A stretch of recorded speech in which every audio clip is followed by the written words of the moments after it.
রাহুল আর সুমন ছিল খুব ভালো বন্ধু। তারা প্রতিদিন একসাথে স্কুলে যেত এবং একসাথে বাড়ি ফিরত।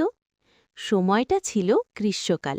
প্রতিদিনের মতো স্কুল ছুটি হয়ে গেলে তারা দুজন হাঁটতে হাঁটতে বাড়ি ফিরছিল। হাঁটতে হাঁটতে তারা রাস্তার পাশে একটি আইসক্রিমের দোকান দেখতে পেল।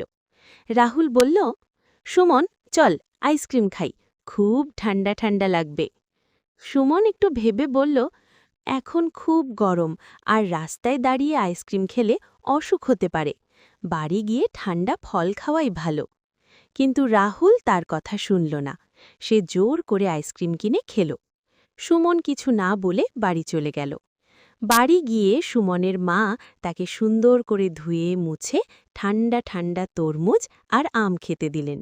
সুমন খুশি মনে খেয়ে নিল। এতে তার শরীর ঠান্ডা হয়ে গেল। কয়েকদিন পর দেখা গেল রাহুলের পেট ব্যথা আর জ্বর হয়েছে। ডাক্তার বললেন, অস্বাস্থ্যকর খাবার খাওয়ার জন্যই তুমি অসুস্থ হয়েছ। অন্যদিকে সুমন সুস্থ ছিল এবং সে প্রতিদিন মাঠে গিয়ে বন্ধুদের সাথে দৌড়াদৌড়ি আর খেলাধুলা করত। রাহুল তখন বুঝতে পারল, ভালো কথা শুনলে আর স্বাস্থ্যকর খাবার খেলে শরীর ভালো থাকে। নীতি শিক্ষা: সব সময় বড়দের কথা শুনতে হবে এবং স্বাস্থ্যকর খাবার খেলে শরীর সুস্থ থাকে।